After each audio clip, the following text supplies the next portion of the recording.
Hello, friends. Today's episode is brought to you by From Within Records. Episode 49 of the From Within Records podcast is out now. If you're not subscribed, please go boot up Spotify, click that subscribe button to stay up to date on all their current episodes. June 6th, 2025, In Prison is back. Higher Court will be released everywhere. 5 new tracks on tape coming soon. So please, if you're not familiar with In Prison, do yourself a favor. Go boot up Spotify. Go listen to the material they have out now. And get ready for Higher Court, which drops next week. I'm so excited. From Within Records, Las Vegas hardcore. This is an awesome pairing. Super stoked on this one. And like I always say, please support From Within Records because they support us. If you're looking for high quality merch for your band or for your business, please hit up my friends over at Good Fortune Printing out of Wilkes-Barre, Pennsylvania. You can follow them on Instagram at Good Fortune Printing. If you want to get in contact with them, please email them, contact@goodfortuneprinting.com. You can thank me later. On today's episode, Tyler Short returns. This is actually part 2 of this crazy run that we did. We did the Thunderbolts episode, which you should have already listened to at this point. And immediately after, we recorded this Daredevil episode, which was awesome. Because I had asked Tyler, I'm like, do you want to just do one mega episode or do you want to break it up in 2? And he suggested we break it up in 2. So that's what we did. But this one was so special to me because when it was announced that Jessica Jones season 3 was going to be the last Marvel, Netflix series, I was really sad because what they had created over there with Marvel and Netflix was amazing. I'll never forget my friends Brian and Hannah coming to town. They drove from Las Vegas to Orange County to hang out. But I was like, yo, like, please forgive me. Daredevil is about to debut on Netflix. Just bear with me. And it was an amazing time. Daredevil just set the tone for the rest of what was to come. Obviously, Luke Cage is amazing. I'm really sad the way that they left that show because it was just getting better and better. And I was looking forward to seeing what they were going to do next. Iron Fist, rocky start, but I feel like solid finish, right? And obviously the team up, right? Defenders, Daredevil, Luke Cage, Iron Fist, Jessica Jones. I feel like Defenders was probably the weakest thing out of the bunch, but still not the worst. Like, the weakest out of a really strong group. But I was just devastated when it was announced that it was ending because Disney Plus was starting up. And obviously we got all these announcements of, there's all these new Disney Plus shows. But the main question was, where are these characters going to land? Are they just done?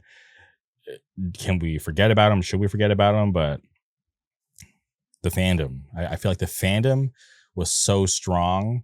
That's what led Daredevil back to Marvel Disney streaming services. And it was more recently announced that Kristen Ritter, who is right here, she's here every episode. Kristen Ritter has signed on for some sort of appearance in Daredevil Born Again season 2, which is amazing because that just gives me more hope that, okay, if Kristen Ritter's back, can we, and obviously we've seen Punisher, we've seen Kingpin. Obviously Kingpin was in Born Again, but we also seen Kingpin in other Disney Plus shows. So that's promising. So can we get Luke Cage, Iron Fist? We're just 2 characters shy of having the gang back together. And if there's going to be a moment where we can get them all on screen together again, and even if it's just for like a very brief moment, I would be so happy because getting this far was not a reality a couple years ago. So the fact that we're here I'm truly blessed, and I appreciate it so much. And I, there was kind of a rocky start with Daredevil Born Again, right? There's reshoots, and obviously due to like the strikes, things were delayed. Rewrites had to happen. Things happened, so I was a little nervous, but watching the show, I was very pleased. Very pleased. I could not believe that we got lucky again. Shout out everyone involved. It was a fun season. It literally, the only episode, right? Because it was airing new episodes every Tuesday night. The only episode that I didn't watch on Tuesday Night Live was the finale, but that was because Tyler and I were recording another episode. But this is one of those rare shows that I'm like, I'm not doing anything Tuesday night. Don't call me. Don't ask me to hang out. I'm not doing anything else. Daredevil's on, and that's all that matters on Tuesday night. So for a show to grip me like that, it was fun. It felt very nostalgic to have to be home at a certain time because I knew Daredevil was coming on. It was fun. It was awesome. And if you have not watched Daredevil Born Again season 1, hit pause, go boot up your Disney Plus, watch Daredevil, and then come back here and listen to Tyler and I talk about the first season. It was really fun to be able to relive it again. Truly amazing. It was fun. There was ups, there was downs.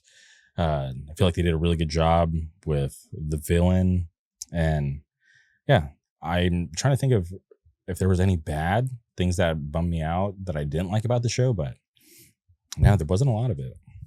Nothing comes to mind because it was just that damn good. So please do yourself a favor, go watch Daredevil, and then come back here and listen to Tyler and I talk about all things Daredevil Born Again season 1. So please strap in, enjoy this conversation. Without further ado, welcome Tyler Short to the show. 1, 2, 3.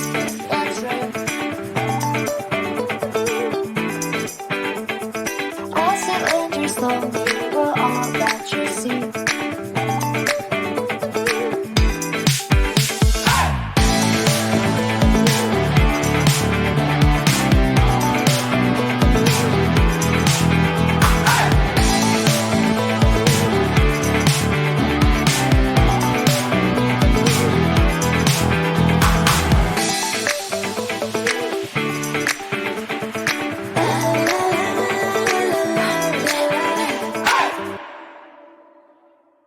All right, and we're recording again. Welcome back again so soon. We're here to talk about Daredevil Born Again.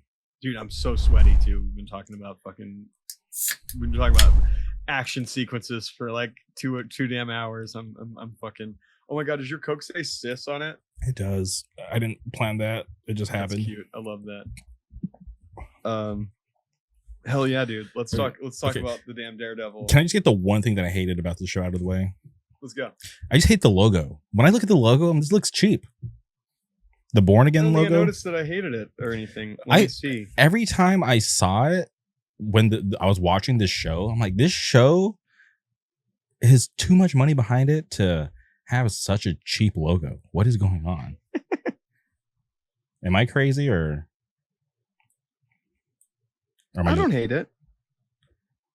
Okay, because I hate it.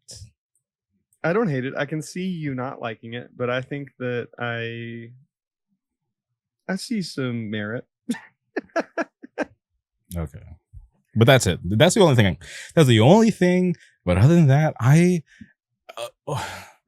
this has been such a long time coming, right? There were some trials, some tribulations. I was scared that it wasn't going to happen, but the fact that that Daredevil the whole gang came back, everybody, yep, they survived, right? From Netflix to Disney Plus, we're back. 2025, Daredevil Born Again season 1. I'm just happy. And the best thing they did with this shit, the best decision they made, which I think was because of the strikes and everything. Apparently, they were going to off-screen kill Karen and Foggy originally in this damn show. And because of all the shit, they were able to have them show up in the first episode immediately. Whole gang's there. It was too good to be true. And the first, I don't know if you remember this, the first thing they talk about in the show is gentrification. In the neighborhood, yeah.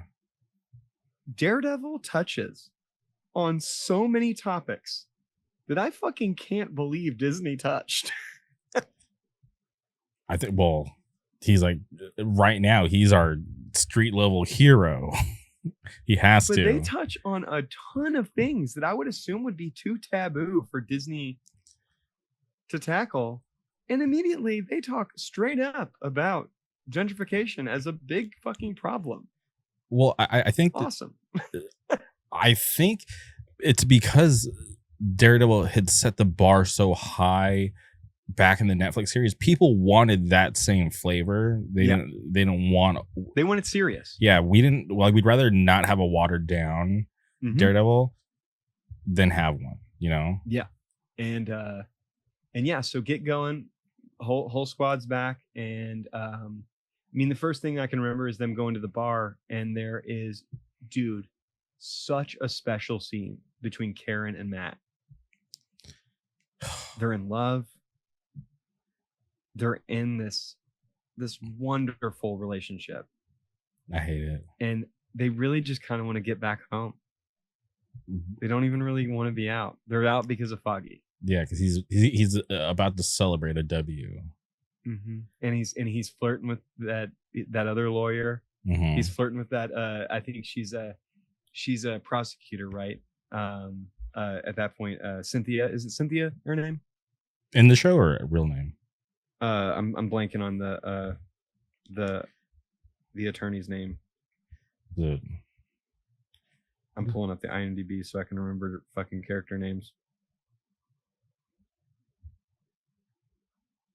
Because we've been talking about damn Thunderbolts for too long. I'm all Thunderbolt minded. But yeah. Where is this bitch? It is Kirsten. Yeah, Kirsten. Yep, the one he partners up with. But yeah. So but yeah, Foggy's flirting with Kirsten, and Matt and Karen just have this their chemistry was just so fucking good, dude. Like, you really got to feel how many years they played these characters together. Yeah, but for watching it, I'm just like, the vibes are too good. Yeah. The vibes are too good. So I couldn't enjoy it because I was like, this is weird. This is not right. And fortunately, this is the first thing that happens in the damn show, because this is like what the set photos leaked years ago of them all on the street together, and Bullseye's there. And Bullseye is there with Foggy and Karen. So you're just kind of assuming someone's dying. Yeah, they're going to get got. It's Bullseye. Someone is going to die. And our boy Foggy gets fucking smoked. Yeah, and there's Senor Foggy, gunned down in the street. And there was the whole theory of, them kind of trying to misdirect us, because there was like, I forgot where the numbers were, but it was alluding to this issue where the same thing happened where Foggy gets killed, but he faked his death and he actually really wasn't dead. Oh, really? Yeah, but then I think they kind of just gave up on it. They're like, I don't think that's real anymore. Nah, he's dead. And honestly, the fight with Bullseye and Daredevil in the bar is one of the worst fights in the whole show. Why do you say that? It's cool. It's very comic booky, but it is the most CGI'd out fight they do in the whole show. Where there is clearly many times where there's no real actor doing this stuff. It is computer animated fighting. Until they start getting up into the stairwell and whatnot. And it was like real grimy. And you can really see it is actual actors doing the choreography. But when they're like flipping around in the in the actual bar area, which is cool because I did like how they did it, where they made it look like it was one shot, even though it wasn't. Yeah. And you also get to see like how many like casualties there are of just them fighting, because like there are people getting like killed by Bullseye left and right. Yeah, and that was not people getting killed was refreshing, but the fact that it was just so brutal was refreshing, because it was like, absolutely. all right, first episode, this is so brutal, we're so back.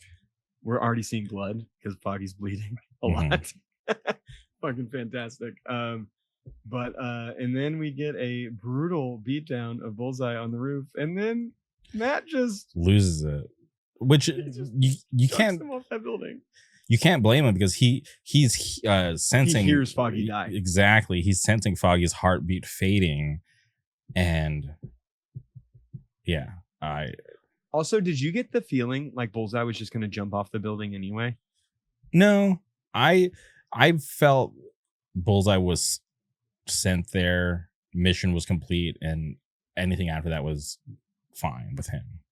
I felt like Bullseye was going to jump off the building anyway. And Matt stopped him, beat him more, and then threw him. Because also Bullseye is like, whatever's going on with him now, he's not exactly human. Well, he got adamantium put in him. Yeah, he's not exactly human, so he's like that's how he was able to survive that fall. Dude, the way his body bounces when he falls is fucked. It's fucked up to watch. And the amount of times they replayed it throughout the damn show, where they'd be like, previously on Daredevil, and they would show him fucking drop his ass off the building. Oh man, tough. That was fucking tough. Man, I really only have one other thing from episode 1 that I really liked enough that I wrote down. So do you have anything else for episode 1 that you can remember? What did his friend know his identity, or did he reveal it at that moment on the roof? I don't think so. I think he finds out he's Daredevil in that moment where Matt Cherry walks out and goes, Matt, which okay, that was the one thing I was saying, like, was that implied or was that a reveal?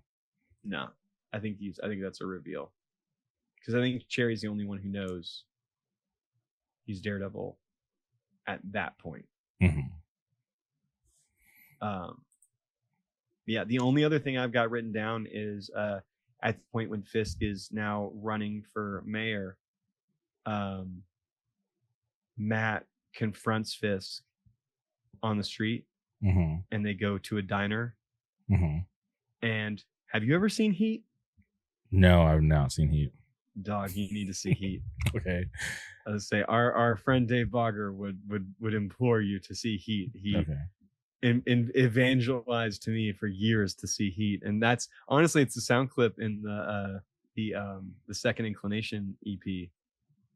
The sound clip of De Niro and Pacino talking is from the scene in Heat, which is exactly what they do in Daredevil with Matt and Kingpin sitting at the diner and having a serious, intense conversation. Pretty good part in the damn show. Yeah, that's where they both kind of kind of agree, but I feel like they both didn't take each other serious. Yeah.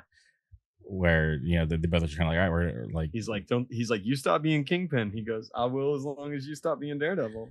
Yeah. And is this episode 2 where you kind of notice he's slimmer and his eating habits? You notice he's having like a healthier breakfast, egg whites, which is like, you know, that's fine, Vincent D'Onofrio. It's not healthy to have the amount of weight you had on you for the first time around playing Kingpin. You were older now.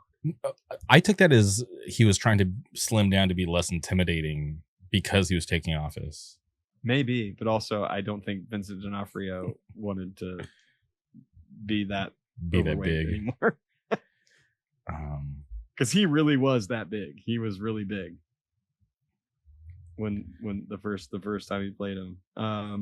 And we can't forget, obviously, like this, like, you know, thing that kind of continues through the show. He tells Vanessa because he was gone because of what happened at the end of with Echo. Yeah, he got shot, but he lets Vanessa know like, hey, I know about your affair. Yeah. Which was like, damn, dude, like he was so down for you and you're just gonna not wait. She didn't know he was gonna come back. Well, you gotta wait. I'm Team Vanessa on this one. You Me no, I'm Team Fisk. You gotta let your partner know, man. All right. You gotta communicate to your partner. You can't be expecting them to wait forever. Okay. But yeah, harsh. Okay. Ready to move on to episode 2? Yes, episode 2. This one was awesome because we see what's White Tiger's Hector Ayala. Hector Ayala. Yeah, and so he walks up on these cops whooping this dude's ass, and these corrupt cops. Yeah, and he starts fighting them, not knowing they're cops, and then he wasn't trying to fight them. He was trying to stop them from beating some guy's ass. Yeah, because they were jumping him. Yeah, and I've been there before. I've attempted to stop a jumping and then gotten my ass kicked at least twice. Yes, sometimes you gotta mind your own business. Sometimes you gotta mind your own business. I seemingly have not learned that lesson yet. Maybe one day I will. But yeah, he fights these cops, and then one of them at one point swings, and he dodges them, and then that guy catches the subway straight to the face. That was, dude, when the blood splattered on them, I was like, this is insane. Hard moment, dude. Yeah, but yeah, that part fucking tough. I wrote down New York cops are scumbags, and then we do find out that he wins at the end of the first episode, because Matt goes on his first date with Heather at the end of the first episode, and he stops at one point because he hears on the radio that Fisk won. Oh yeah, he won. He's now the mayor of New York, and he goes, he won. And she's like, what? Won. Yeah, because the next thing I wrote down is when Fisk meets with the commissioner, and the commissioner's like, I'm about to resign, and he's like, no, you're not. And then he picks up that he's like, I got my cheesecake from this place. I know you used to be a Philly guy. And he basically shows, I know about your hidden child. I can expose this and ruin you, and blackmails the commissioner. And the commissioner, because the commissioner's like, you're not going to take away these cops' pay and their overtime and blah, blah, blah, blah, blah. And Fisk is like, bet your ass I'm going to do all those things, and you're not going to quit, and blackmails his ass. And I wrote down, honestly, do not give a fuck about Fisk screwing the NYPD. Yeah, because you saw how corrupt they already were. So it's like, they weren't getting my sympathy. The NYPD, I can't remember what their budget is, but their budget is like more than some countries' militaries have. Yeah, it's insane. That's insane. And believe it or not, crime in the whole country is down. Yeah, have you ever heard of like these like First Amendment auditors? No. Okay. Actually, maybe. So I watched this like very famous one. He goes by a Long Island audit, and basically like what he does is he'll go to these government buildings, and then he'll exercise his First Amendment right to film in public. And he'll get harassed because people don't know the laws, and then he'll he'll try to educate them, then they'll call the police, and then the police and 9 times out of 10 the police will show up and kind of informed the disgruntled citizens like, hey, like even though this is kind of annoying, he's well within his right to do that. But there's instances where cops will violate his First Amendment right, and then he'll take them to court and sue them and win. And he's actually in this like crazy like dispute with like his like local like police chief. He's like sent like protest trucks to this like the police chief's actual house, and question how much he's getting paid, and it's like hundreds of thousands of dollars a year, and it just seems very corrupt, and it's very interesting to see that kind of stuff play out. just to see how corrupt some of these cops can be when they try to violate your rights. Yeah, that's nuts. Yeah, actually, I think I have heard of this. Yeah, it's a thing. It's like there's like a string of them. Like Long Island Audit is like probably like the most famous one. But then there's like other people who like around the country that do it. But he's the one that I still watch. All the ones that I used to watch, I kind of just gave up on because they were just kind of weird. But I just like him because he's all about educating people. Okay. Man, the next thing I have written down is the fact that they bring back the original score from Daredevil is so great. Yeah, it's nice to kind of remind people, and also kind of paying homage to like It sets what's that tone, man. It yeah, sets the tone. yeah, and it kind of just brings you back because I'll never forget when like that's the first aired, and I was just mind blown. I'm like, oh my god, Yeah. this is what like Netflix can do with Marvel properties. Let's go. Because I'm trying to think, what was the year for the first season of Daredevil? God, it had to been like mid 2010s, like 2015. It is 2015. Okay. 2015. So damn, so 10 years ago. Damn. I didn't realize it was that long ago. Holy shit. Yeah, 10 years ago. Because I'm trying to think I wonder what Marvel movies came out.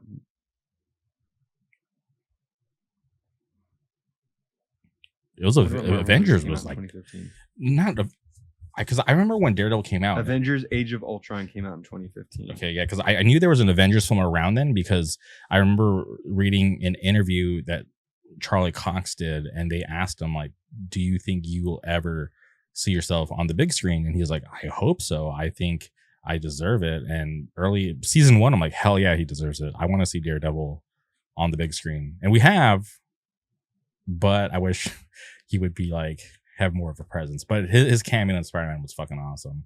Yes. Yeah, no, I really do. I really wish we could see him in an Avengers movie so bad. Yeah, the only 2 Marvel movies that came out in 2015 were Avengers Age of Ultron and Ant-Man. So yeah, I mean, it was crazy to see like what Netflix could do. Yeah, because this was like so brutal back then. This was like there was nothing like it. Fuck, I'm trying to remember. Oh, episode 2 ends. Episode 2 ends with him going to because Hector goes to trial and then through the motions. And honestly, I was just really excited because we're getting to see another superhero, right? Yes. Or vigilante, whatever you want to call him. Mm-hmm. But I was just excited because I'm like, okay, cool. Like just another superhero that is added to the universe. Yeah. Yeah. And then, yeah, he gets gunned down. No, he doesn't get gunned down. Not yet. Matt finds out the guy's name who was getting beat up in the subway. Oh yeah, I'm skipping like 2 episodes ahead. My bad. And he goes to that guy's house, tells them, "Hey, the cops are coming here to kill you right now. Go out the back." Oh my god! And then the cops are banging on the door, and the way Matt casually goes over and unlocks the door, and then just steps away and waits, dude. You know who he looked like when he's sitting there with his cane and he's smiling? Who? He looked like fucking Stick. Oh god. He looked like fucking Stick. The way Stick used to look at him. Mm-hmm. And again, the way Stick used to look at him, they're both blind. They can't see each other. But the way Stick would just like self-satisfied like look at you and smile while being like blind as fuck, and he can see you actually. Yeah. Awesome. I think he realized like there's no getting out of this and it's not gonna go like, pretty. Exactly. So he's like, I think it's gonna go, man. Yeah. So he's just like, all right, it's time to let this devil out. Yeah. And he lets them beat him up for a minute, and then they put the gun to his head, and then he fucks them up. And that breaks that guy's arm. That was very satisfying because they were willing to try to kill him. Yeah, to kill a lawyer. That's a part of it, like, yeah, part of their case. And I was like, yes. Fucking hard. He breaks that guy's arm, compound fracture. You see blood because his bones break the skin. Mm-hmm. And then I thought he killed that other cop when he throws him Oh, really? and he lands on his neck on the ground. Mhm. I thought he killed him. When they showed that cop alive later, I was like, Jesus. I mean, I know you can survive landing on your neck like that. I've seen motherfuckers fall stage diving like that before. I've seen people fall skateboarding like that before, but that was tough. And then that episode ends, and dude, the Vines fucking credit song in that episode fucking rocked. But Fisk meets BB in that episode. Oh shit, does he? Yeah. And you find out that that's Ben Ulrich's Niece. Yeah. Yeah, and the I'm whole glad that was coming back. I loved all the things that kind of come full circle in this revival season. Yeah, but when they introduced her the whole time, I'm like, why is she okay with talking to him? She does not know what he did to her uncle. Does she? Well, that's what I was thinking At that at point, first. Yeah, I was like, At that point, you're I like, was like, yeah. she's so No, and naive. dude, all the little like BB on the street things are they give the whole show like such a good vibe. Yeah, because you get to like kind of check the temperature of the community. People. Yeah. Yeah, no, very awesome. And then the next episode, the most significant thing I've got written down for episode 3, or at least the first significant thing, is Matt outs Hector in court as being the White Tiger. After he begs the judge to not let that go public. Yeah. But the cops scare the fucking witness. They intimidated the witness, so that was their smoking gun. So he had to pull a rabbit out of his hat. Yep. Yeah. So he pulls some shit, and dude, that this episode 3, this part of episode 3, like the fight scene in the kitchen, like I'm like, oh hell yeah, this is fucking badass. Episode 3 is when I started feeling like, oh wow, this show is like kind of important.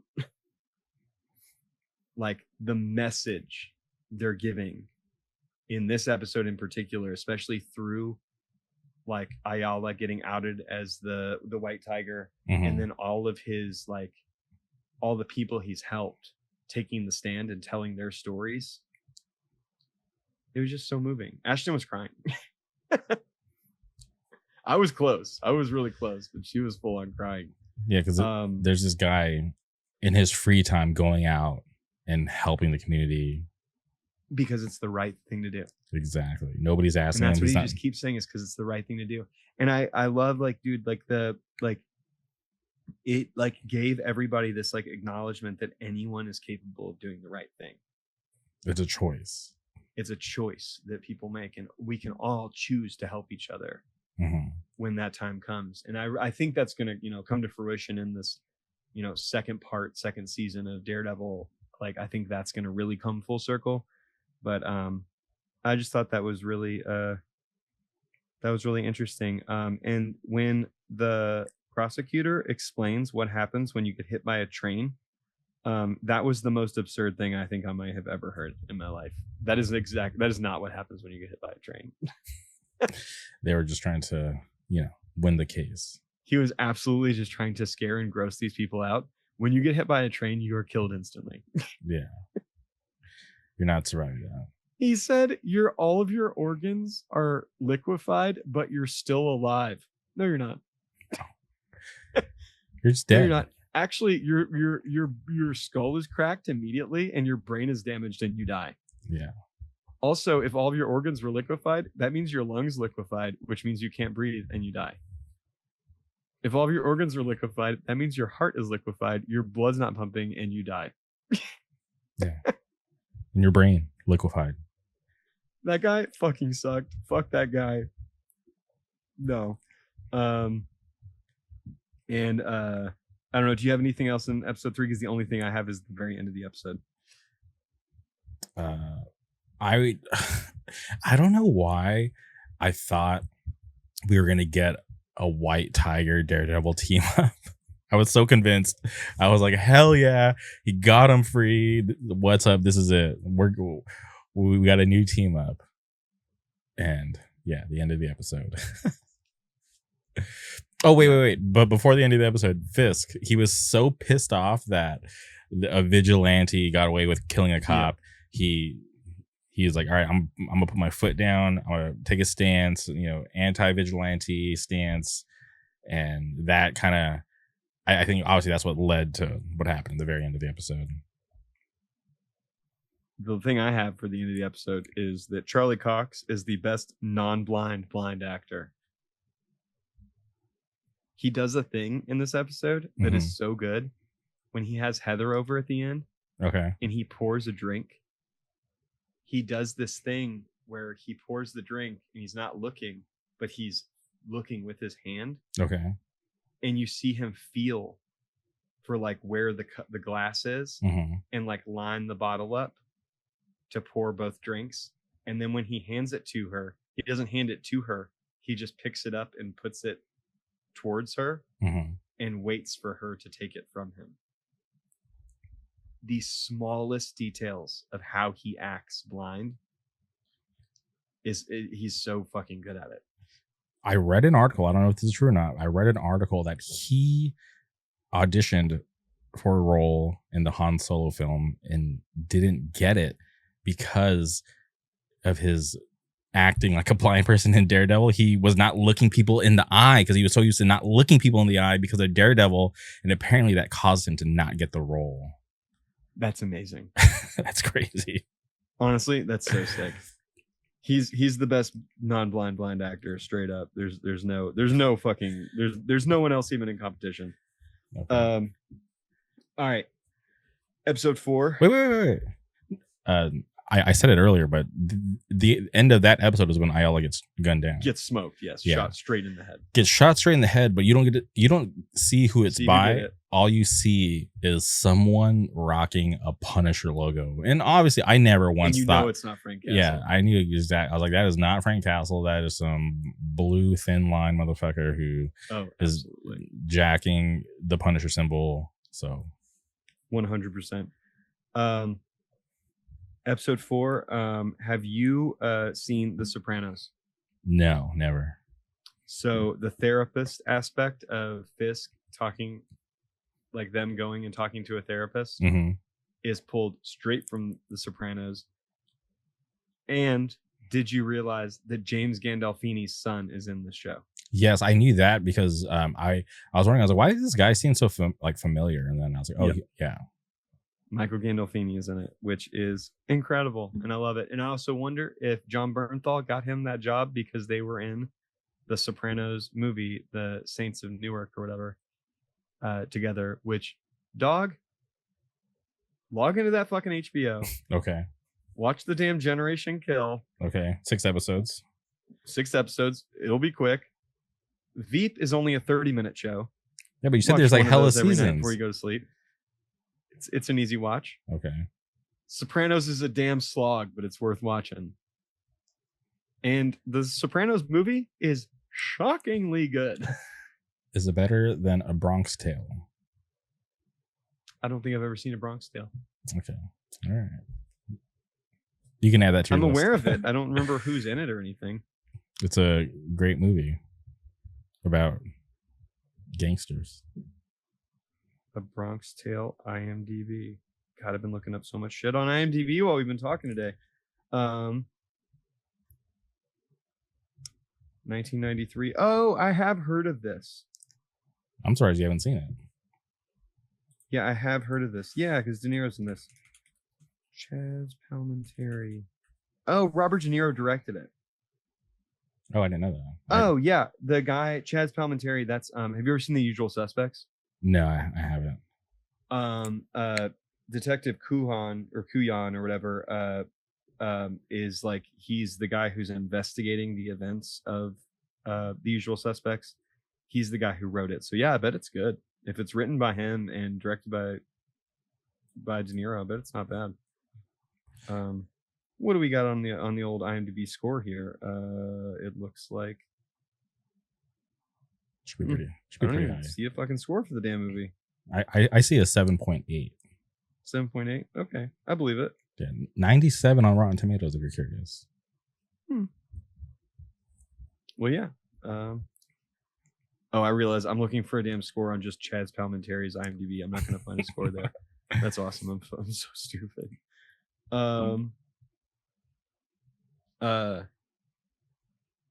The next thing I have written down is when Matt has a conversation with the ADA about getting Leroy probation, the very frustrating guy who was stealing caramel corn from the 7-Eleven. That's a very sad frustrating reality. scene. Yeah, because that's some people's real situation. Yes.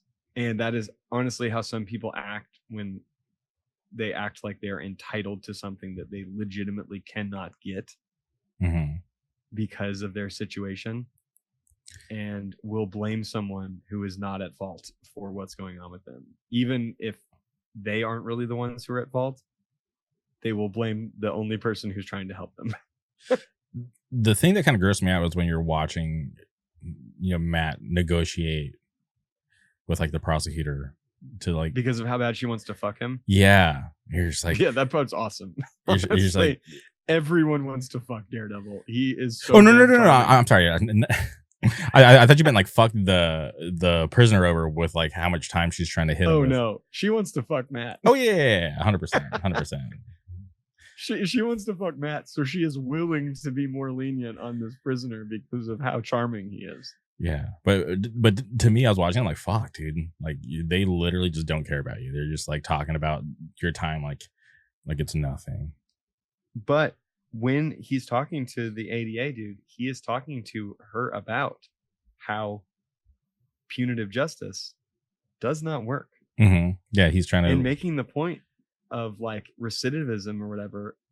Like the only real way you prevent recidivism is by giving people the tools to succeed outside of prison. Yeah. If you don't do that, they're coming back. They'll do something eventually. There's no deterrent. Like punitive justice is not a deterrent. It does not work. They want him back. They're doing this in a damn Disney show. some real hidden gems. It's fucking cool. It's very cool. I'm pretty impressed by the stuff they touch on. And yeah, he tells Leroy that he's gonna still have to go to jail, and he's pretty pissed off at him about it. And he's like, I don't know what else you expect me to think. This is the best you're gonna get. And he tried too. He did. Yeah, but he was not left with much, and he did that shit for free. There aren't that many people out there doing that shit for free, and especially anybody who's that good at their job. 100%. It's typically people who are just waiting to get a better job, making more money, probably doing something fucked. The next thing is I've got written down is Kingpin going and sitting through multiple renditions of "We Built This City," and that part is so fucking funny. Again, you need to watch Veep, okay? Because that shit is straight out of Veep. It just reminded me of that famous picture of George Bush holding the book upside down. Yeah. Yes. He was just like, what the fuck is he doing here? Why is this helping the country? He was just supposed to be doing a photo op, and who knows if they knew some shit was going to go down. Who knows if he knew some shit was going to go down. I know damn for sure Dick Cheney knew some shit was going to go down. But we won't talk about loose change or anything like that today. Okay. Oh my God. You find out that Daniel Gandolfini's son has leaked that garbage thing. And all the union people are upset. Yeah. Yeah, because he told BB and BB. Yeah. And then he eventually comes clean to Fisk. That was a badass. That scene is so intense. Yeah. Because he just owns up, and I'm like, is he going to get his skull smashed in? Dude. No, instead he's getting made, essentially. Yeah. Like he gets made at that moment where it's like, that's like a, you've heard that, I think it's on the Age of Apocalypse split, but the Pain of Truth Age of Apocalypse split the, I will not betray my friends, like that, like sound clip or whatever. Mm-hmm. That is the sound of Chris in The Sopranos getting made when you have to like take your blood oath or whatever to the mafia, essentially. Okay. That is Daniel taking his like oath to Fisk. Kingpin. Yeah. It's fucking awesome. And the next thing I have written down is Matt goes and sees Frank because he finds that shell. Yeah, the casings, because he goes back to the murder scene because he's just not gonna let that get away. Yeah, and he thinks Frank might be more upset about it, and Frank's got his own thing going on. He's so deranged. I was so surprised that we got to see Punisher so early. Well, and we got to I will say this, man. Did you like the Punisher series? It was fine, yeah. I really liked it. I thought it was again a television show with a message. I thought it had a really good message on like PTSD and trauma and all the different, the different hardships that vets have with things. And I thought the action sequences were just phenomenally well done. Dave Bogger, our friend, fucking hated the Punisher series. He thought that they did Punisher bad and yada yada and all this stuff, and would say like things like, this isn't how Punisher is or whatever. I haven't talked to him yet about Daredevil, but I assume he's probably pretty happy with this because this is how Frank Castle is. He's an asshole. Yeah. And I was always just wondering, like, what is he preparing for down in this weird basement of a mall or whatever? I don't know. He's got like the Charlie Day fucking strings and pins board behind him, and it looks fucking awesome. My takeaway from that scene, the part I liked the most, was when Frank is yelling at Matt to say his name. To just say Foggy's name. Because he can tell. He's looking at him and he's like, you're not. He recognizes himself. Yeah, he sees this rage. He recognizes it. Yeah, fucking awesome. And I think that's even when he tells him, like, when I'm doing what I'm doing, like, I can hear my little boy saying, do it, daddy. Like, get him. So dark. So dark. His son definitely wouldn't want him to do all that killing. Yeah. But he has to get his revenge. You have anything else for episode 4? Because I've got one last thing written down. I just like that we got to see them kind of fight. But, it wasn't like they were going to kill each other, but they just had to get out, some tension. Dude, when he grabs Frank by the throat and Frank just like goes like, like just like growls at him. Like he's so thrilled that somebody's like attacking him. Yeah, he's not used to. He's probably been waiting for like a cool adrenaline rush like that. Yeah, that part's fucking tough. And then the last thing I wrote down was, of course, Fisk is keeping Adam in his secret dinner dungeon, where he goes and he eats dinner in front of the guy who had an affair with Vanessa. While he begs him to let him go. Yeah, and then they also show Muse for the first time, right? Oh yeah, they do. Yeah, which I was surprised that they chose that villain. I've never even known anything about Muse. This is a completely new character to me. Okay, I was like super like there's very few like superheroes that I'll buy no matter who's writing, and luckily at that time Daredevil was still being written by, pretty sure it was being written by Charles Soule at the time, and that's where they like debuted Muse. I was like, oh, this is a pretty cool villain. Yeah, I thought he was. So you having a familiarity with the villain, how do you think they did him in the show? I think they did a good job. Yeah, you did him justice to you, at least. Yeah. Okay.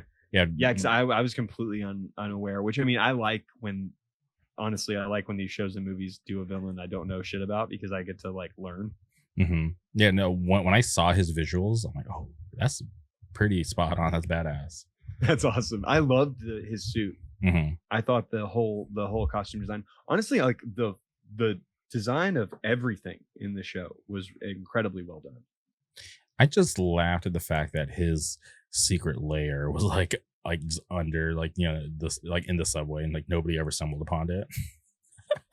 I was like, this guy got really lucky. I mean, the Ninja Turtles are down there too. That's true. So we've got my favorite episode.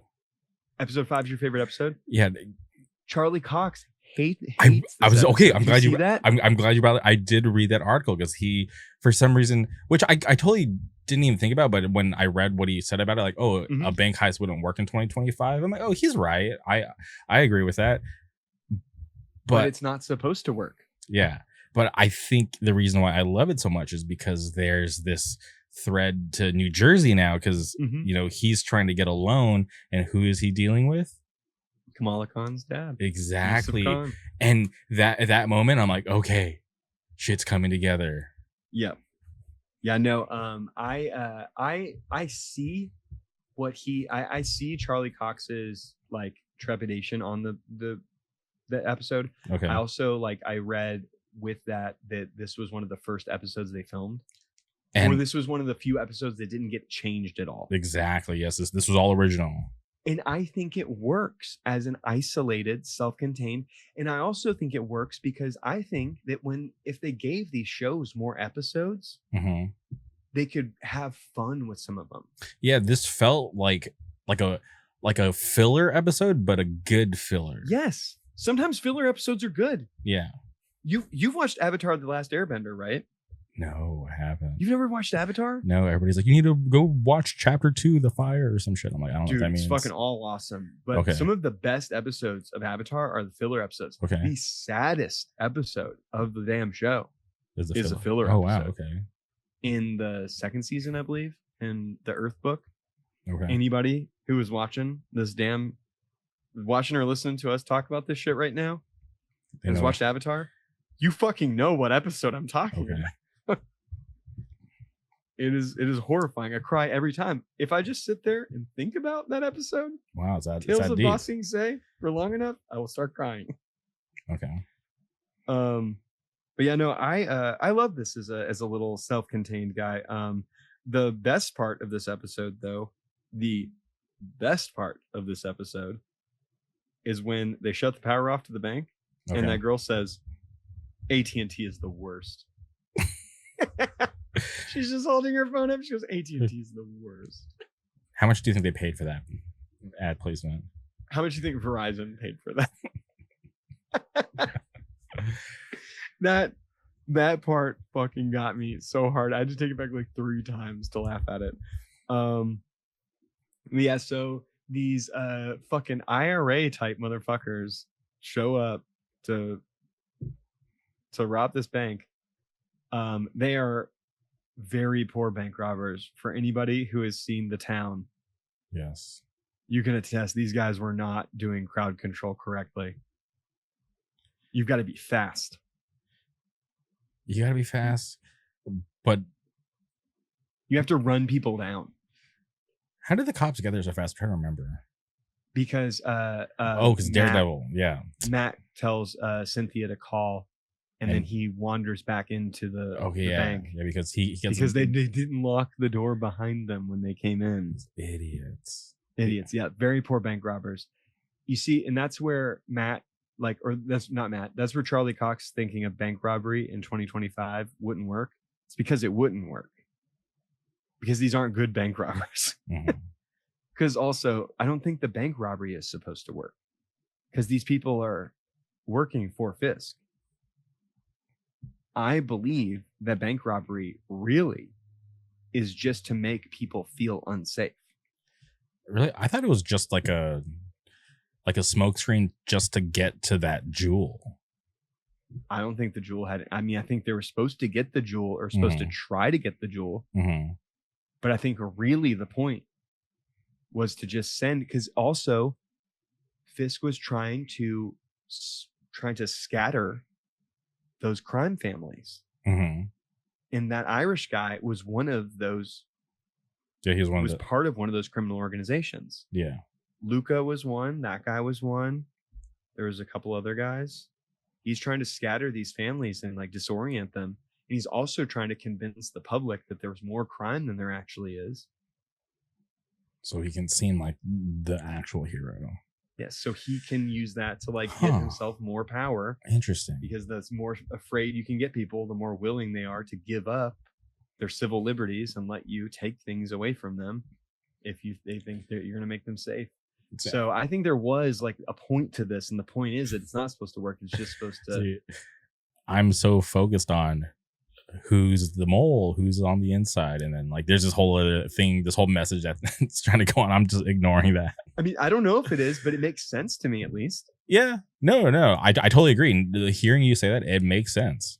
Yeah, but one again, now moving on to the second best line of this episode is when Matt is trying to get they're going to give up a couple of hostages, and Matt's trying to let them get rid of the couple instead of him leaving. Yeah, because he needs to say. And when he tells him his name's Matt Murdock, and he's like so thrilled to find out this guy's Irish, asks him where he's from, and then finds out he's a blind orphan from Hell's Kitchen. Yeah, Irish. And he says, "Fuck it, take the husband. This one's got to stay." And I had to take it back to go, they just say the F word in this show? They say 2 F words in this show. I think that's their limit. They say fuck twice in this show. So Yusuf goes to unlock the vault or whatever. Matt goes to the bathroom, coaxes his way to a bathroom break. Which that stairway fight is fucking awesome. Yeah, but it's like, come on, these bank robbers are dumb because anytime they're trying to split up the group, somebody's trying something. You got to go in. You always got to have a buddy. Yeah, you always got to have a buddy. But yeah, dude, the stairway fight is fucking awesome, and the shotgun catch is slick. Yeah, very cool. And also, it was cool because you watching it, it's like he has to beat him up like silently, quietly. Yeah, it's fucking sick. And then when he shows up at the vault and he gets the guy who's with Yusuf, and he says, "What kind of lawyer are you?" And he says, "A very good one." Just keeps it chill. Yeah, very good. And then we get the second F word, which is the fucked a penguin joke, which is a very bad joke, but I was just thrilled to hear the F word in the damn Disney show. So yeah. At any point did you think Kamala Khan was showing up, or is that just me? I didn't think she was showing up. I hoped maybe in like a post credit we might see him at that dinner with her family, but that didn't happen either. Yeah, the whole time I was thinking like this was a movie. I'm like, all right, she's gonna show up, they're gonna team up, and then he's gonna go back to Jersey and they're gonna hang out. But you got anything else more for this before they leave the bank? No. When the cops bust in, I wrote this down. When the cops bust in, they would have riddled 30% of those people with bullets and probably had friendly fire too. Yeah. There's no way the cops would have busted in on that bank and not shot at least 8 people. Yeah, because did you remember when the cops shot that Trader Joe's up? No. When did that happen? The cops were just like firing into a Trader Joe's at like a suspect. No, that's crazy. This happened in like the last like couple years. Yeah, it's like legitimately like a statistical thing. It's even statistical thing enough that it's in the movie Die Hard when they are planning the FBI, when they're rolling in the helicopters to the rooftop before the roof gets blown up and blows up the helicopter with the FBI guys. One of the God, I can't remember what the 2 FBI guys' names are. One of them is the villain from I think License to Kill, the James Bond movie. But they say like we'll go up there, you know, guns blazing. We'll lose about 30% of the hostages, but we'll get, you know, we'll get the terrorists and blah blah blah. And this is how they think. They're already accounting for casualties. They account for that. But also, knowing the NYPD, they would have probably shot each other as well. Yeah. Just like the LMPD did with Breonna Taylor. But the fact that they just let these random cops like leave the scenes, like, come on, they have to be smarter than that. Yeah. But yeah, and then Daredevil goes full Daredevil mode on the IRA motherfucker. When he smashes his face on the glass and you see the glass go into his face, that part looked fucking brutal. I know that wasn't real. Is this he kicks his knee in, right? He jumps on his leg and breaks it backwards. He jumps on both of his legs and breaks them backwards. Yeah, I was like, oh, this guy's Hard. crazy. Also, I looked up that actor's name. That actor's name is Killian O'Sullivan, the most Irish name ever. They're like, all right, casting call. We need some real Irish people. We need a real. That is a real accent. That is an authentic Irish guy. That's awesome. Yeah, I legitimately had to. When we were looking, I was like, I wonder what that guy's name was. And then I was watching the credits and I saw Killian O'Sullivan. I went, I'm googling that, and it's gonna be that guy, and it was. That's awesome. Fuck yeah. And that's how episode 5 ends. Wait. Moving on to episode 6. Why doesn't Matt just give Yusuf the jewel? He just leaves it in his candy dish. Because he doesn't want him to know that he got it. How would Matt have got it? I don't know. If he wasn't Daredevil. Well, couldn't that have been like a silent, like, hey, like, I'm like your daughter? Yeah, give me this loan, please. For the love of God. Yes. Give me this loan. My law firm really needs it. But yeah, episode 6. The first thing I wrote down is blood mural, because you find out that these murals are made of blood. Okay, which yeah, is hard. Yeah, Muse is draining these people. He's like sucking their blood out. And dude, blood mural is like a death metal song, straight up. Yeah, but also it was his downfall, right? Is that because he's being a little cocky, right? He's just using the blood of his victims. Yep. But that's his art. I'm honestly looking up blood mural on Spotify just to find out if it's a song that already exists, and it isn't. So somebody needs to. Oh no, Hedona Hill or something. I don't know. Has a song called Blood Mural, but you know what? I bet they don't have that many listeners. The best one of the murals they show it is the Upward Mobility mural. Do you remember this one? No. Which one? It says Upward Mobility, and it's the one of like in the mural is the Statue of Liberty, and she's holding like an AK-47 in the air. Yeah. That one's so cool. Somebody should put that on a shirt. You're up. That shit was sick. The next thing I have written down is a line the Fisk says, which is when the sanitation department finds out there's a serial killer before the NYPD does. When he's like talking shit to the cops. Yeah. It's like they're on Pretty it. Cool. We gotta hire the sanitation people to just start investigating these cops and doing their job right. Dude, also Ashton got all like tripped out because of like her like art job that she does. She was like trying to figure out like how blood and epoxy could be used to make a mural. And I just had to watch her go through that for a while. Did she figure it out? She was like, well, blah blah blah is like water based, and like blood would counteract with that. And I was like, well, they said that he paints the blood down and then he puts the epoxy over it. And then she like kind of like stemmed out for a second and was like, I guess that would work. And I was like, cool, I'm glad they thought this through enough to pass your smell test. Mm-hmm. Pretty good. Oh dude, so when Fisk is getting together with all the rich people and Vanessa is talking to him beforehand, she's giving him like the pep talk. Mm-hmm. Don't embarrass me. And she says like, your job is to reassure their supremacy. That's so real.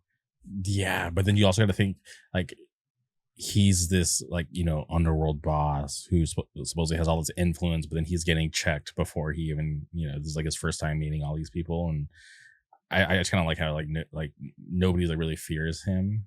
And that was like kind of like new to him. And I didn't notice this until later, but the swordsman from Hawkeye is in that episode. I knew who he was from right when I saw him. Like, I was like, I hate that guy. He totally fucking went right over my head. Oh, really? When I first saw him. That's so funny. But yeah, I'm trying to think. You got anything more for episode 6? Yeah, this is where he establishes that the task force. Okay, this is probably one of those moments where like I'm like looking at the task force. I'm like, how are any of these guys to be feared? I'm like, they're just normal people.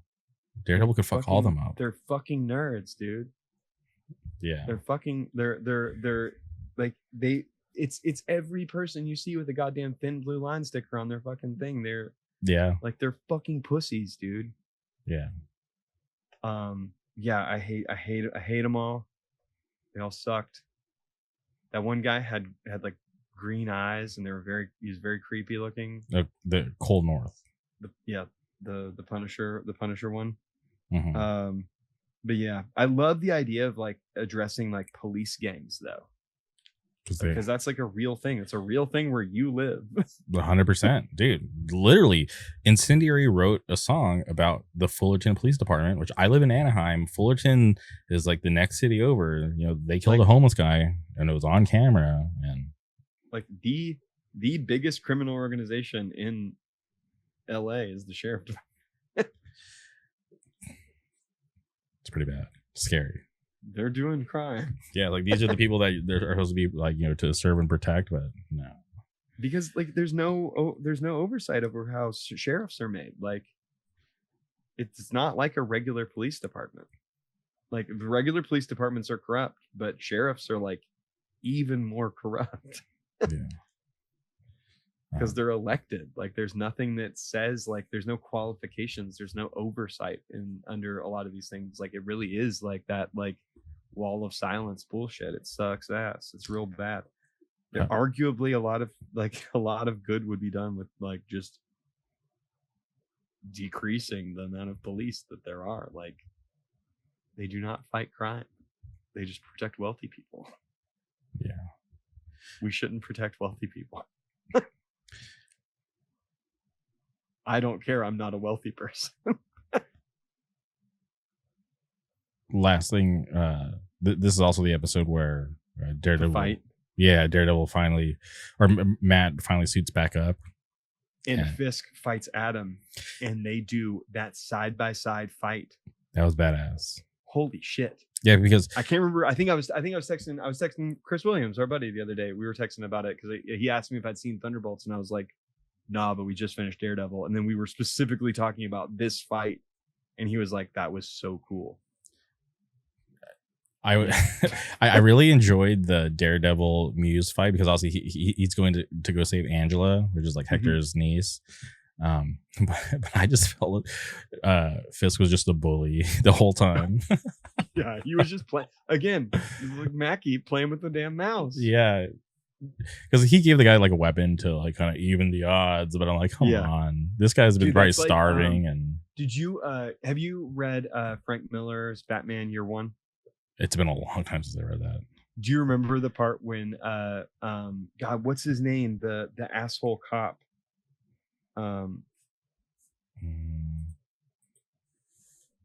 Asshole cop in Batman Year One.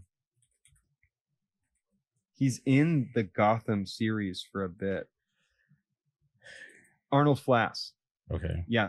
Detective Flass or whatever, I think he's a detective. So Flass is the one who they jump Gordon one night after he doesn't take they're like divvying up money they got in a bust. Mm-hmm. And Gordon's like, I don't want any of that. Yeah. And then they jump him later for like, you know, being not taking like the loyalty not being corrupt. Thing. Yeah, not being dirty with them. And then Gordon waits for Flass outside of one of their poker games and starts to follow him home and puts on his lights and pulls him over. And when he's walking up to him, Flass is like, do you know, he's like, I'm here. Flash just gets out and he's like, I'm a cop, like blah, blah, blah, blah. And he realizes it's Gordon, and Gordon's holding a bat. And he's like, what are you going to do with that? And then he just throws it to Flass, and he's like, I figured you should be armed. Yeah.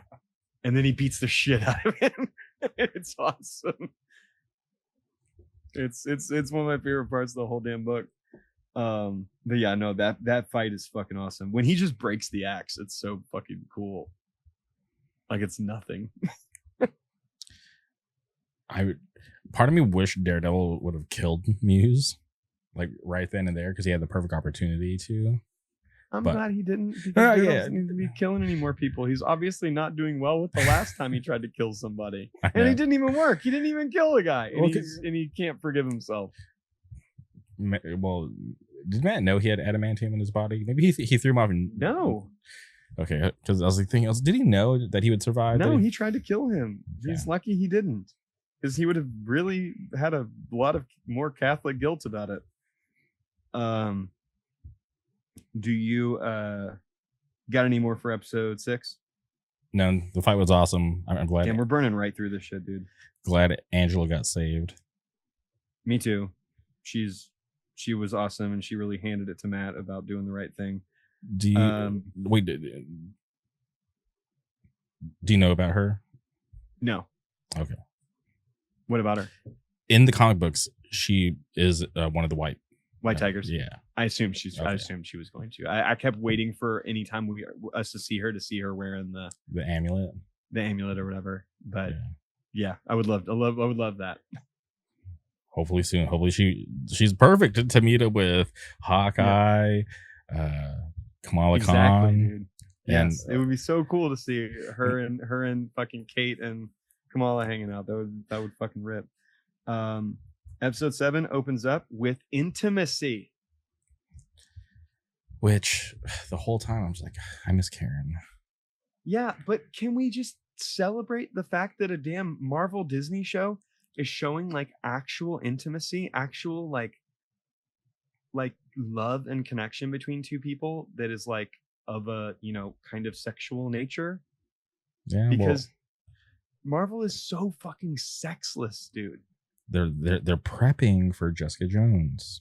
Yes, I don't know. I just seeing that shower scene, I was like, this is so refreshing. Because I mean, it's not like it wasn't over the top, it wasn't too far. It was like very intimate, very like clear. I mean, they're fucking, they're in the shower, they're naked, they're gonna do it. Like it's all insinuating, but at least it's awesome. And just the way they also like showed his bruises and stuff was like so well done. I don't know. I thought it was cool. And then I also liked that after like being like physically intimate, then when she tries to get like deep with him and confront him about like how he's not addressing his trauma, And see, he just shoves it away and just fucking leaves. yeah, because in those moments is that the therapist talking or is that his girlfriend talking? That's where, like, if I were him, I'd be like, He says, is this therapist or is this doctor? yeah, Whatever, I would be the same way. I'd be like, Yeah, no, I get it, but I mean, also, you got free therapy at home, dog. Take advantage of it. Healthcare's not cheap. yeah, but maybe he doesn't want to trauma dump on her because he doesn't want her to see him or know about his trauma. I don't know. The next thing I have is, so we've already addressed one of the most unrealistic things that happens the whole season, which is the police busting in on the bank and not shooting 30% of the people there. Okay.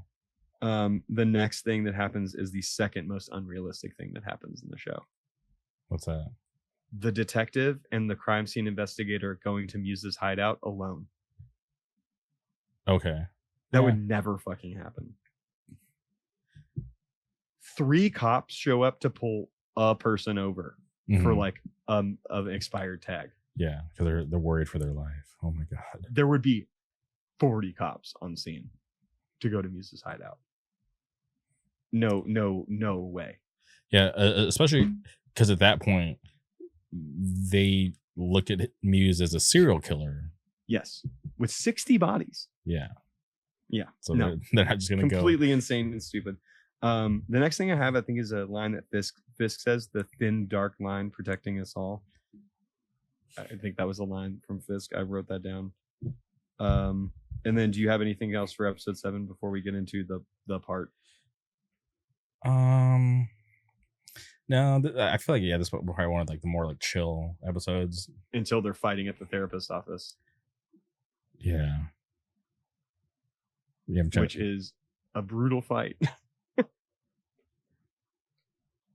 Because Muse hits her arm with the tube or whatever to draw blood. Yeah. And then slits her vein. But also, meaning she will slowly bleed out now. We've never addressed the fact that Muse is like actually one of her clients, and that's yeah, he's like some deranged like super you see fan. him previously. He's there at her book signing. Yeah, if she's taking on clients. He's a super fan that just infiltrated. And when I saw his ass, I knew. I was like, that's. Yeah, like they're paying a little too much attention on this weirdo. He's important. Yeah. This little freak is up to something, and he was doing some pretty based murals, but then they were also like killing people to do them. So whatever. The fighting at the therapist's office is pretty sick, though. I thought all the fight choreography in the show was pretty well done.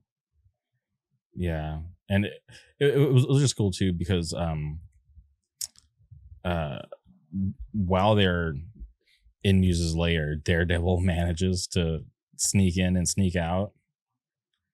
That's how he finds that Muse is connected to his girlfriend. He's like, oh shit. Oh yeah, because he's feeling the art and he like can like remember. And the whole time I was like, you know what? It's a damn comic book show. This is still more realistic than this place being only investigated by two cops. Yeah. So that's why he rushes to her office, because he knows that she's in danger. Yeah. And then he like busts in through the window. They fuck each other up very seriously. They are going at it real hard. Gun is going off. And she's just like dozing off on the damn couch. Yeah, because she's bleeding out. She's about to die. Very dangerous that they're just like firing a weapon willy-nilly throughout the room. Yeah, because she might catch a stray. She might catch a stray, just like some people did in the damn Thunderbolts movie. And then she lights his ass up, 3 to the chest. She had to. But dude, the way he falls on the floor, on the like the paper or whatever, I was like, that honestly looks like art. Even his like death, his final art piece. Yeah, it was like a final art piece. I thought that was really cool.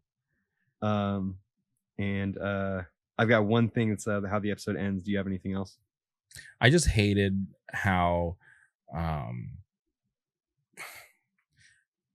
it really pissed me off when, Fisk, task force shows up and they're like, Daredevil was here, and he's just like, Fisk just tells him, oh, you guys did a great job. Just basically tell him, no, you guys take the credit for killing or catching the serial killer.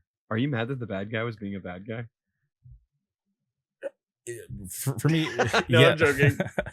It was just very irritating. So I'm like, how? It just pisses me off that Fisk let the cops take the credit for doing the thing that Daredevil did, and I'm like, that's what he would do. Yeah, but it only pisses me off because that's something that I would never do. Is I would never take credit for something that I didn't do.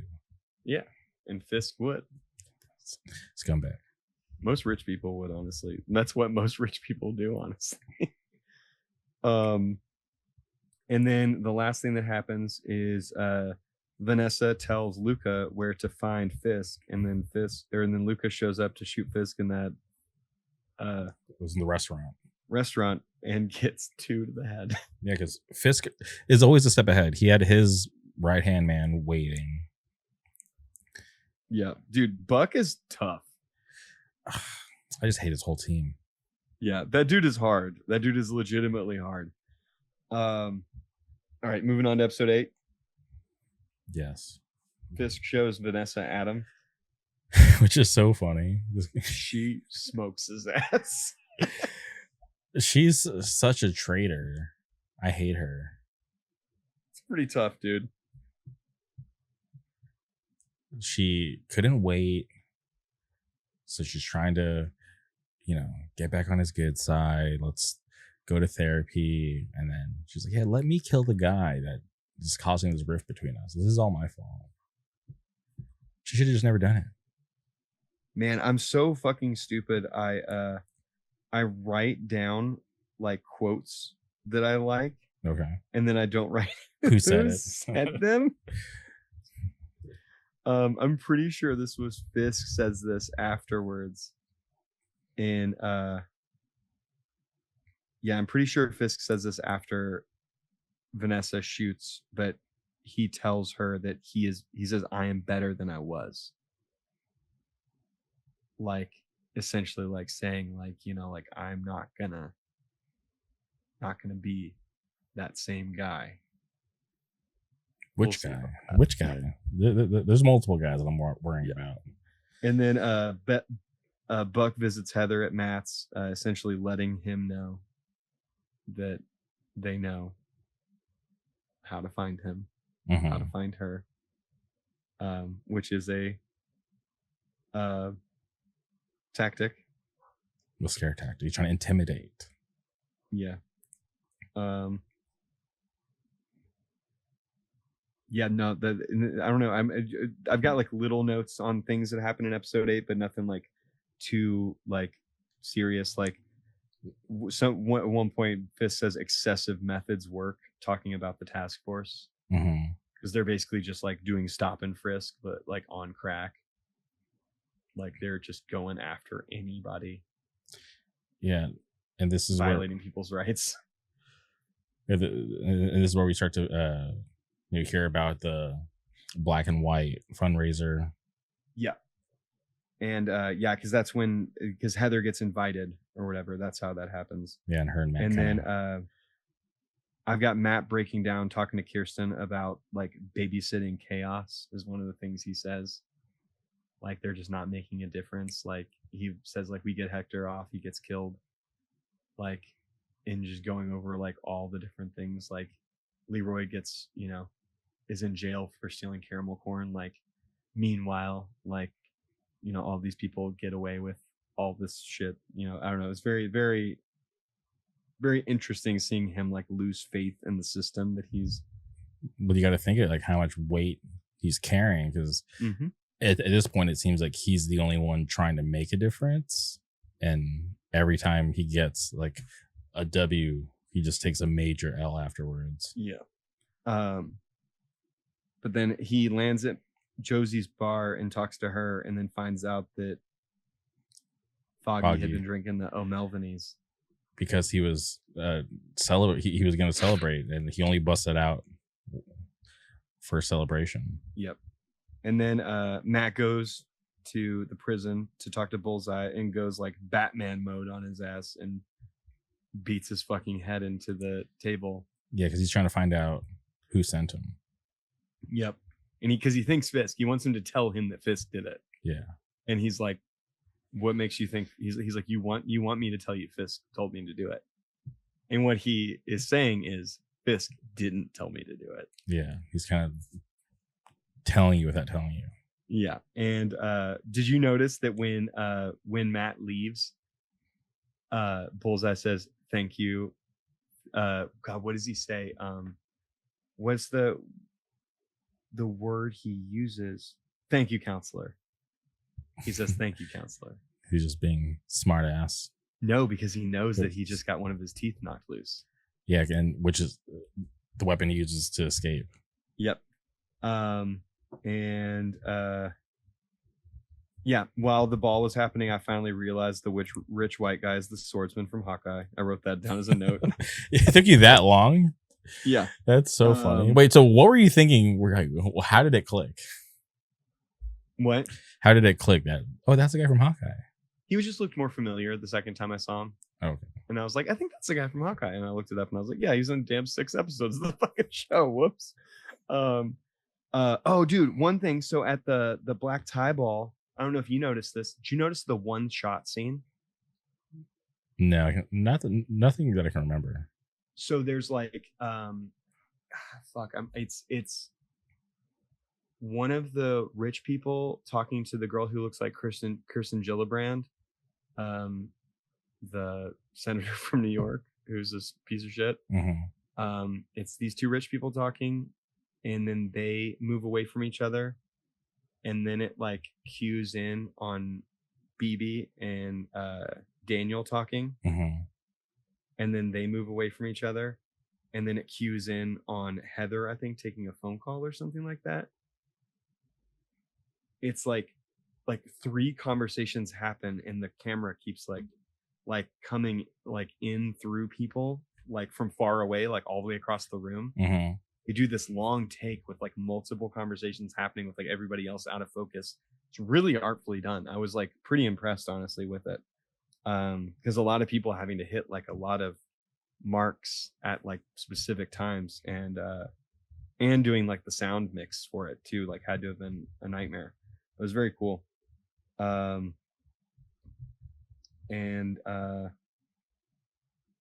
Fuck, I forgot about BB talking to the commissioner and basically getting like the idea that like they're gonna like work together. Yeah, and that's where you kind of find out that she's aware of, what Fisk did to her uncle. Yeah. And then you basically get the reveal that Vanessa had Foggy killed because that port that Fisk is trying to get renovated, they find out it's a free port, which means it avoids basically all jurisdiction. Yeah, and they want that port so they can commit all their crimes. Yeah, legally. You got anything else for episode 8 before the final insane thing in episode 8? Yeah, you briefly mentioned it earlier with Bullseye in his tooth. Yeah, he kills a bunch of people. Yeah, it was. That was pretty. He breaks the scissors in half and just. Yeah, and right in the eyes. He's just unstoppable at that point. It was pretty bad. He's something else. Yeah, he is legitimately something else. And he makes his way to the black and white ball. And he tries to shoot Fisk instead of shooting Vanessa. Yeah, I was afraid he was going to shoot Heather on accident. I don't really care about her, to be honest. About Heather? Yeah. Well, I thought he was going to shoot Heather because Heather was dancing with Fisk. Oh, and you thought he was probably mistaked. Oh, okay, got it. That was Vanessa. Me and Ashton were both actually thinking that. I think I'm just going to go ahead and say this because I thought I wrote it down as a note for the last episode. But do you feel bad for Bullseye? Or by the end of this, did you feel bad for Bullseye? No. I do. Why? Because I just think he's completely broken. I think, and a lot of people are suspecting Bullseye is going to have like a hero turn in the next season, where Bullseye is going to be an ally. Why would they want or need him as an ally? Because Fisk is the whole NYPD as a gang. But this guy killed your best friend. I think dude, forgiveness is incredibly Catholic. That's true. So he's gonna have to forgive, or maybe this is where they actually do the reveal of Foggy's not dead. Surprise. Who knows? Part of me wants him to be dead, but also I'd be so happy if he wasn't dead. Part of me wants him to be dead because I hate when they take shit like that back. Okay. Episode 9, Blackout. This is where they turn off all the power. Yes. And Fisk puts in the Safer Streets Initiative, which I don't know if you know exactly what's going on right now in the country. Trump is doing this right now. Where? Everywhere. Even here in Orange County? They're doing things to basically like they can extrajudicially take anybody right now. And the fact that they're not listening to the Supreme Court on anything, it is like we are like this country is implementing things that if a country in Latin America did this, we would sanction them. Now, for the things that Trump is doing in our country right now. And have they taken anybody? I mean, no, but they've completely opened it up that they can. Damn. They're arresting judges. Judges? Yeah, they've arrested 2 judges. for like defying orders from. I think one of them had to be let go, but like if they're going there right now, they're really just testing to see like how much people are going to freak out. If they're going to support it or not even care. Yeah. And the second we just don't care, they'll just do it. It is very scary. But yeah, Safer Streets Initiative coming to an America near you. Jeez. Streets are pretty safe. You don't got to do It's crazy, that. but it's crazy though, because this shit came out and was made over the last couple years. Yeah. And they're like comically doing like fascist things. Like Fisk is doing like comically fascist things. Mm-hmm. And now just like the United States government is just doing it. They're a little more open about these. Yeah, like legitimately like straight like reality is like fucking stranger than fiction at this point. Like yeah, we have, you know, I'm scrolling through Instagram and there's people bumping that new Kanye West song. And I'm just like, I'm like, how's this on my algorithm? This is crazy. How are people still listening to Kanye West? He's crazy. He's crazy. What is wrong with people? You can listen to anything else. There's other music. No one's making you listen to this. Yeah. It's insane. Like you can just not support people. You don't have to. No one's making you. And he sucks. Like his music is arguably not good. It hasn't been good in years. I've never really been a Kanye guy, to be honest. I've never been a Kanye. I arguably would say Kanye has never been good. He's only been a decent producer for other people's music. But God, that's so embarrassing. People are so fucking embarrassing. I love how much of an asshole the Punisher is now, though. Okay, speaking of the Punisher, saves the day. Dude, nothing to make coffee. When he's like so mad at Matt, he's like, "You're a fucking asshole. You have nothing to make coffee in here." And Matt's like, "You're the last person I expected."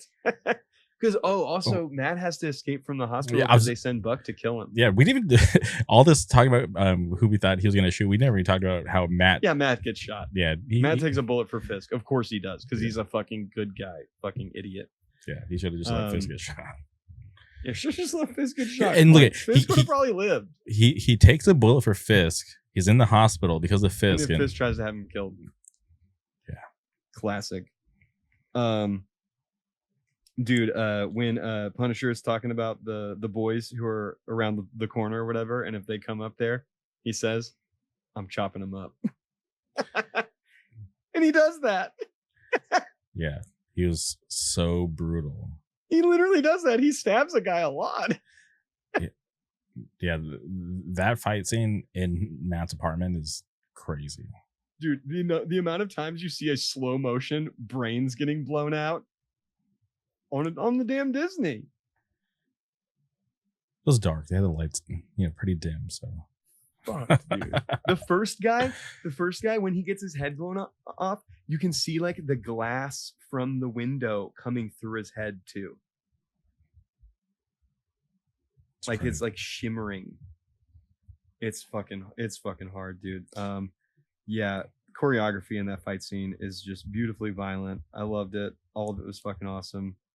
The part when like Matt is like trying to get cops before Frank can just kill them. Mm-hmm. And like there's that point where like Frank's gonna go to shoot a guy and Matt like throws his fucking baton. His stick. Yeah. His baton. He throws his baton and like bounces off the guy's head and like knocks him out. And then Frank like flips over and then shoots the cop who's behind the Punisher cop after he's thrown the knife into the Punisher cop's hand, mm-hmm. so that he can't shoot Matt. Yeah, it was like, Matt was trying to stop the brutality, but Punisher. Dude, that scene's so awesome. And then when Matt won't kill the guy, God, I would have killed him.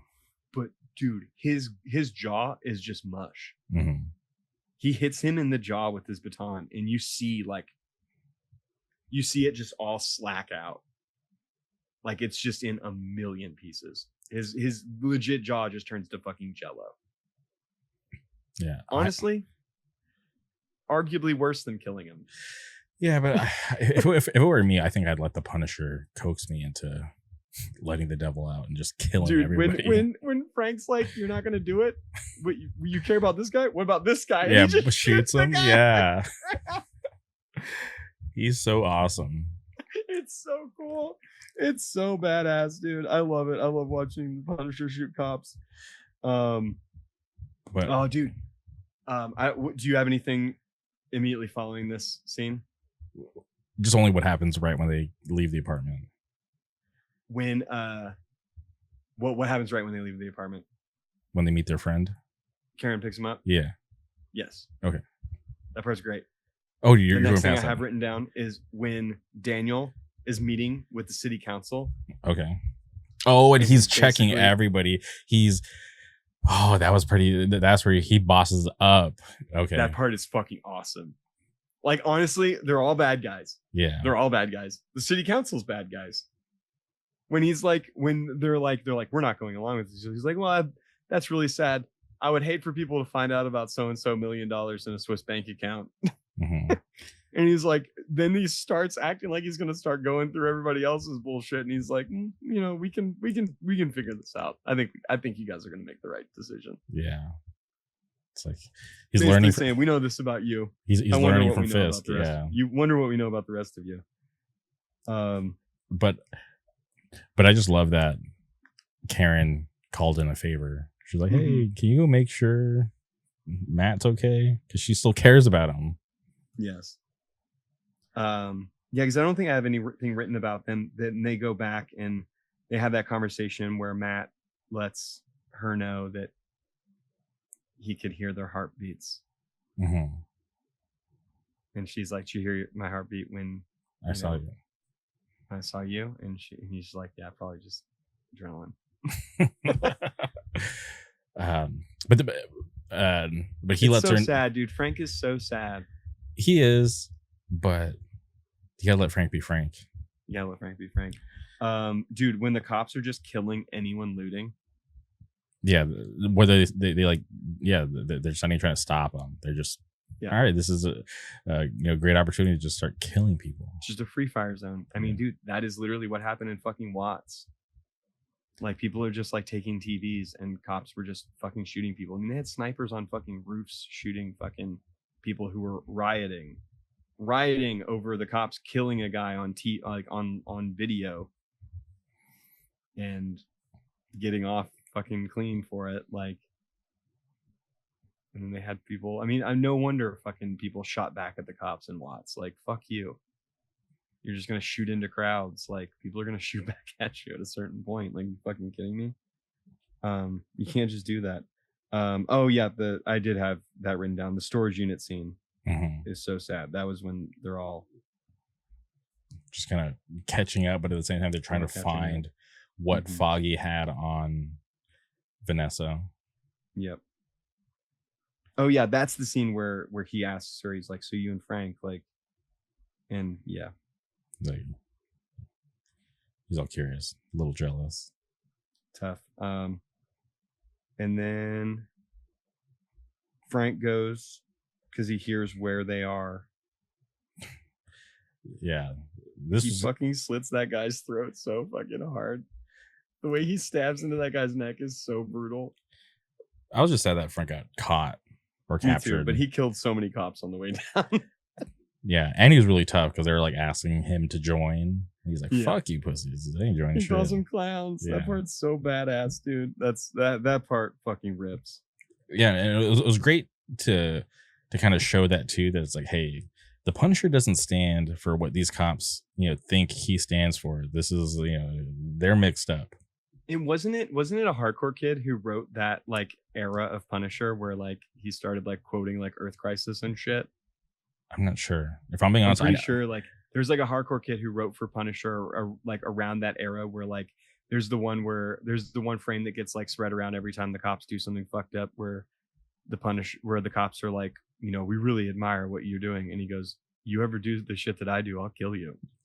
Yeah. Well, it got so bad that there was a run because they were sick of the cops, misappropriating the Punisher logo, that he stopped using guns and he started using swords. That's hard. Yeah. That's hard, honestly. I wonder, had they never mind. I was gonna say, had they introduced the cops like glorifying the Punisher in the comic books? And I'm like, yes, they have, because that frame I just talked about. Mm-hmm. I mean, it makes fucking perfect sense.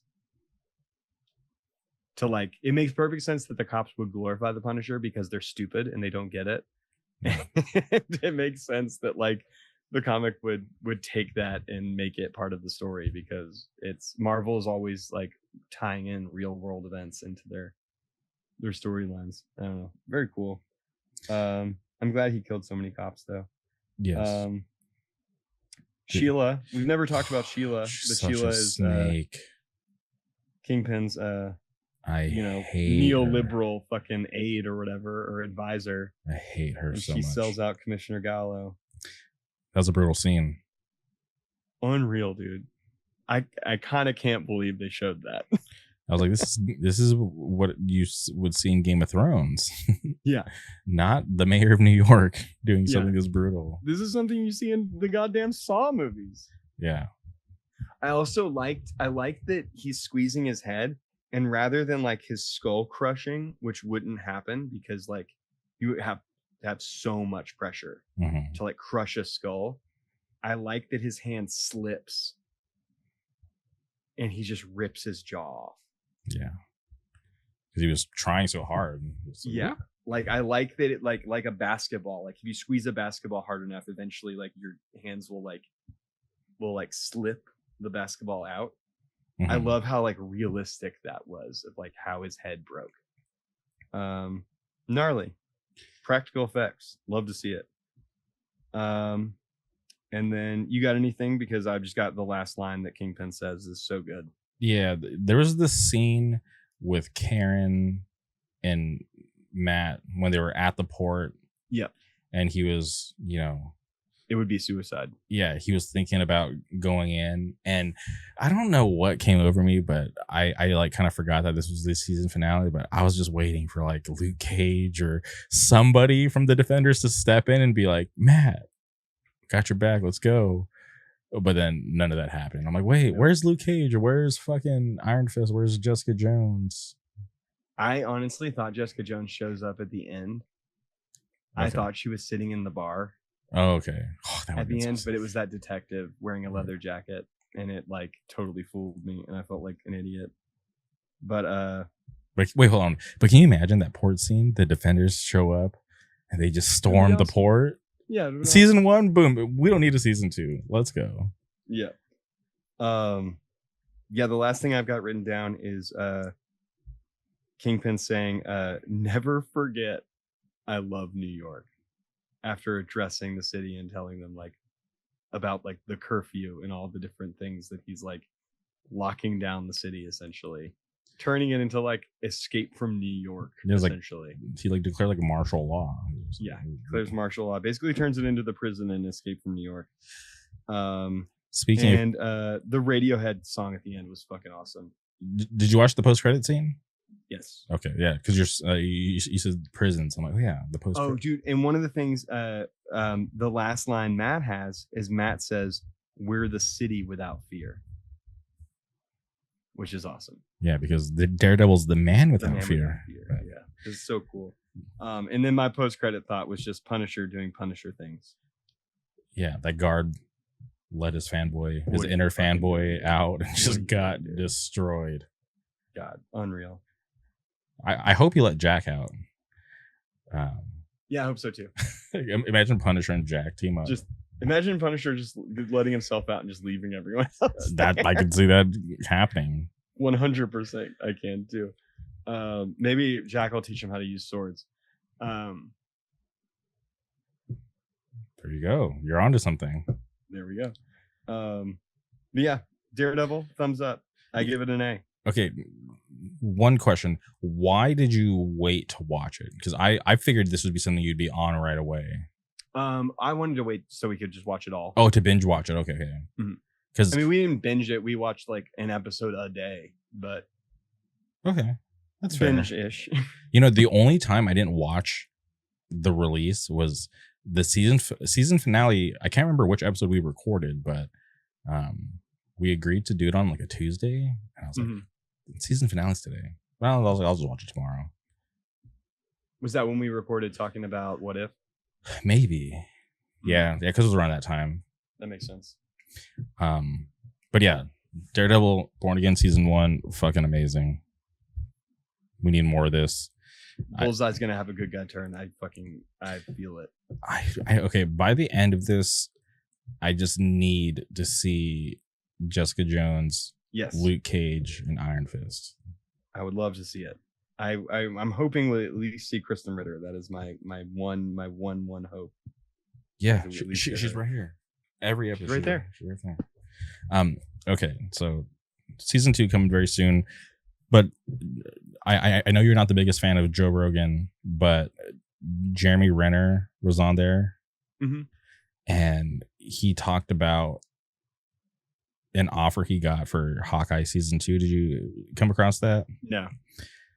So he got an offer to do Hawkeye season 2, but the money they offered him was less than what they paid him for season 1. So he turned it down.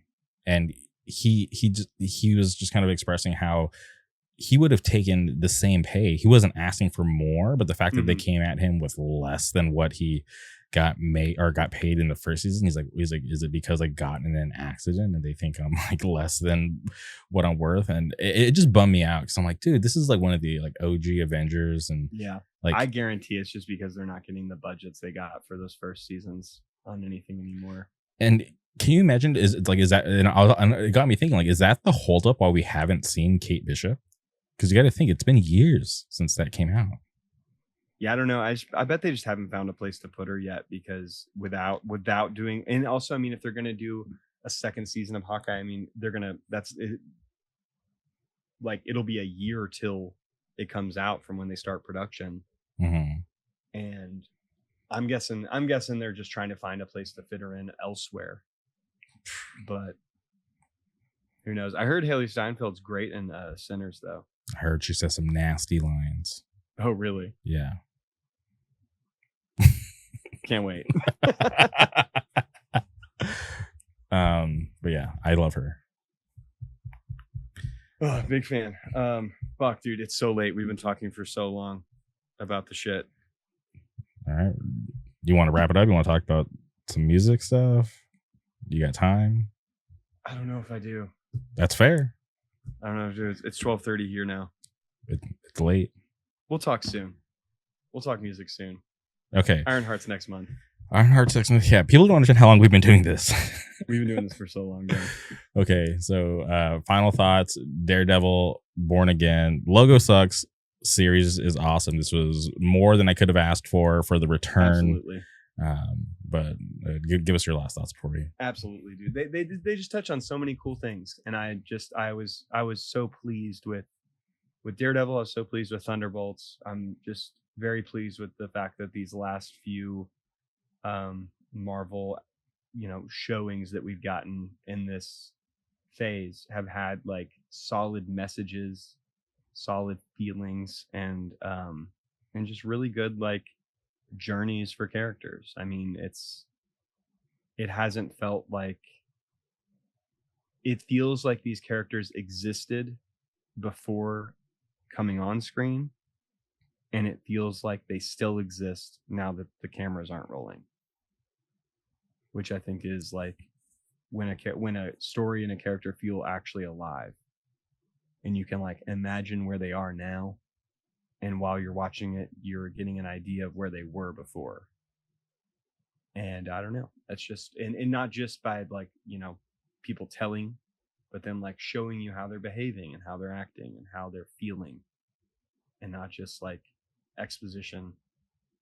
Like there is exposition, but it's, it's the actors and the characters are like imbibing that feeling rather than just like, I don't know, just like wearing it for a moment. They're like actually like seemingly feeling it. I liked it. It was amazing. Those scenes with Karen and Matt had so much heart. I love Karen so much. Yeah, she's great.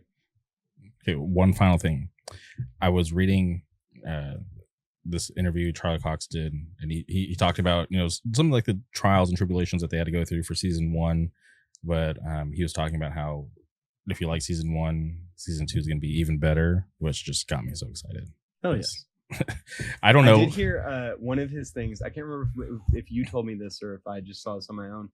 But when Charlie Cox showed up to film for Daredevil Born Again, because it was, you know, a new crew, a new like studio and everything, people were taken aback by how much of the stunts he was willing to do himself. Oh, that's awesome. And they were like, wait, what? You're not gonna like have your double do this stuff? And he's like, no, I did this on the Netflix show. That's so cool. I didn't know that. Yeah, very cool. Well, all right, this is fucking awesome. All right, Jamie. Appreciate your time. We've literally been here all day. Yes, we have. We will be back with Ironheart. Yes. So appreciate everybody tuning in, supporting these episodes. These are some of my favorite podcasts. So I appreciate your time, Tyler. I appreciate all of you tuning in, and we'll be back soon. Goodbye.